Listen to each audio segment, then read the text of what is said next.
രാമക്ഷേത്ര സംഭാവനക്കൊള്ള വിവാദം ആദ്യം റിപ്പോർട്ട് ചെയ്ത മാധ്യമപ്രവർത്തകരിൽ ഒരാളായ അഭിഷേക് ഉപാധ്യായയുടെ അറസ്റ്റ് തടഞ്ഞ് സുപ്രീം കോടതി ഉത്തരവ്.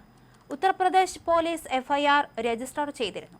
റോഡ് റേജ് സംഭവവുമായി ബന്ധപ്പെട്ടാണ് ഗാസിയാബാദ് ഇന്ദിരാപുരം പോലീസ് സ്റ്റേഷനിൽ കേസ് രജിസ്റ്റർ ചെയ്തിരുന്നത്.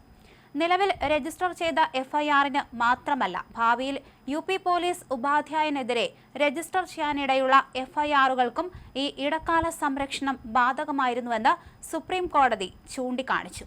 ചീഫ് ജസ്റ്റിസ് സൂര്യകാന്ത്, ജസ്റ്റിസുമാരായ ജോയ് മല്യ ബാങ്ചി, അതുപോലെ വി മോഹന എന്നിവരടങ്ങിയ ബെഞ്ചാണ് കേസ് പരിഗണിച്ചത്. രജിസ്റ്റർ ചെയ്ത എഫ്ഐആറിന്റെ പകർപ്പ് അഭിഷേക് ഉപാധ്യായയ്ക്ക് നൽകണമെന്നും കോടതി പോലീസിനോട് നിർദ്ദേശിച്ചു. പകർപ്പ് ലഭിച്ച ശേഷം ആവശ്യമായ നിയമപരിഹാരം തേടി അലഹബാദ് ഹൈക്കോടതിയെ സമീപിക്കാമെന്നും കോടതി വ്യക്തമാക്കുകയും ചെയ്തു. ഗാസിയാബാദ് പോലീസ് കമ്മീഷണർ എഫ്ഐആറിന്റെ പകർപ്പ് കൈമാറിയതുമായി ബന്ധപ്പെട്ട് സെപ്റ്റംബർ 7-ന് നടക്കുന്ന അടുത്ത വാദത്തിന് മുമ്പ് റിപ്പോർട്ട് സമർപ്പിക്കണമെന്നും സുപ്രീം കോടതി നിർദ്ദേശിക്കുകയും ചെയ്തു. അഭിഷേക് ഉപാധ്യായയ്ക്ക് വേണ്ടി ഹാജരായ മുതിർന്ന അഭിഭാഷകൻ പ്രദീപ് റോയ് അയോധ്യയിലെ രാമക്ഷേത്ര സംഭാവനക്കൊള്ള പുറത്തു കൊണ്ടുവന്നതാണ് ഉപാധ്യായയ്ക്ക് എതിരായ നടപടികളുടെ പ്രധാന കാരണമെന്ന് വാദിച്ചു. നിരവധി അഴിമതി ആരോപണങ്ങളും അദ്ദേഹം റിപ്പോർട്ട് ചെയ്തിട്ടുണ്ടെന്നും റായ് ചൂണ്ടിക്കാണിച്ചു. കേസ് അന്വേഷിക്കുന്നത് സ്വതന്ത്ര ഏജൻസിയെ ഏൽപ്പിക്കണമെന്നും നിഷ്പക്ഷ അന്വേഷണം ഇവിടെ ഉറപ്പാക്കണമെന്നും അദ്ദേഹം ആവശ്യപ്പെട്ടു. എഫ്ഐആറിന്റെ പൂർണ്ണ പകർപ്പ് പോലും ഉപാധ്യായയ്ക്ക് ലഭിച്ചിട്ടില്ലെന്നും അഭിഭാഷകൻ കോടതിയെ അറിയിച്ചു. എഫ്ഐആറിലെ ആരോപണങ്ങൾ അടിസ്ഥാനരഹിതമാണെന്നും സംഭവ സമയത്തെ CCTV ദൃശ്യങ്ങൾ പരിശോധിച്ചാൽ യഥാർത്ഥ വസ്തുത വ്യക്തമാകുമെന്നും റായ് പറഞ്ഞു. സംഭവവുമായി ബന്ധപ്പെട്ട CCTV ദൃശ്യങ്ങൾ സംരക്ഷിക്കാനും അദ്ദേഹം ആവശ്യപ്പെടുകയും ചെയ്തു.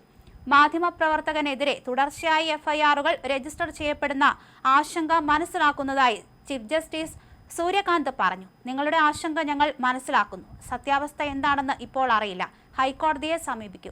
എഫ്ഐആർ റദ്ദാക്കാനുള്ള സാഹചര്യമുണ്ടെന്ന് അവിടെ ബോധ്യപ്പെടുത്താനായാൽ അത് പരിഗണിക്കാം. അതുവരെ ഇടക്കാല സംരക്ഷണം നൽകാം. തുടർന്ന് നിലവിലുള്ള എഫ്ഐആറിലും ഭാവിയിൽ രജിസ്റ്റർ ചെയ്യാനിടയുള്ള എഫ്ഐആറുകളിലും ഉപാധ്യായയ്ക്കെതിരെ ബലപ്രയോഗ നടപടി സ്വീകരിക്കരുതെന്ന് കോടതി ഉത്തരവിടുകയും ചെയ്തു. ഓഗസ്റ്റ് 18-നാണ് ഇന്ദിരാപുരം പോലീസ് സ്റ്റേഷനിൽ കേസ് രജിസ്റ്റർ ചെയ്തത്. ഷിപ്ര മാളിന് സമീപം ഒരു മോട്ടോർ സൈക്കിളിൽ സഞ്ചരിച്ചിരുന്നയാളെ ബലെനോ കാർ ഇടിച്ചുവെന്നായിരുന്നു പരാതിയിലെ ആരോപണം. തുടർന്ന് കാർ ഓടിച്ചയാൾ തന്നെ അധിക്ഷേപിക്കുകയും ഭീഷണിപ്പെടുത്തുകയും ചെയ്തുവെന്നും പരാതിയിൽ പറയുന്നു. സംഭവവുമായി ബന്ധപ്പെട്ട് അഭിഷേക് ഉപാധ്യായന്റെ പേരും പരാതിയിൽ പരാമർശിച്ചിട്ടുണ്ട്. എന്നാൽ ആരോപണങ്ങൾ അദ്ദേഹം നിഷേധിച്ചു. മകളെ സ്കൂളിൽ നിന്ന് കൂട്ടിക്കൊണ്ടുവന്ന് മടങ്ങുന്നതിനിടെ ഷിപ്ര മാളിന് സമീപം ഒരു ബൈക്ക് യാത്രികൻ തന്റെ കാറിന് സമീപമെത്തി ബഹളം സൃഷ്ടിച്ചുവെന്നാണ് അദ്ദേഹത്തിന്റെ വിശദീകരണം. കൂട്ടിയിടിയോ ശാരീരിക ഏറ്റുമുട്ടലോ ഉണ്ടായിട്ടില്ലെന്നും മകൾ കാറിലുണ്ടായിരുന്നതിനാൽ തർക്കത്തിലേർപ്പെടാതെ അവിടെ നിന്ന് പോയെന്നും അദ്ദേഹം പറയുന്നുണ്ട്. പരാതിയിൽ പരാമർശിച്ചിരിക്കുന്ന ബൈക്കിന്റെ രജിസ്ട്രേഷൻ നമ്പറിലും പൊരുത്തക്കേടുണ്ടെന്നാണ് ഉപാധ്യായയുടെ വാദം.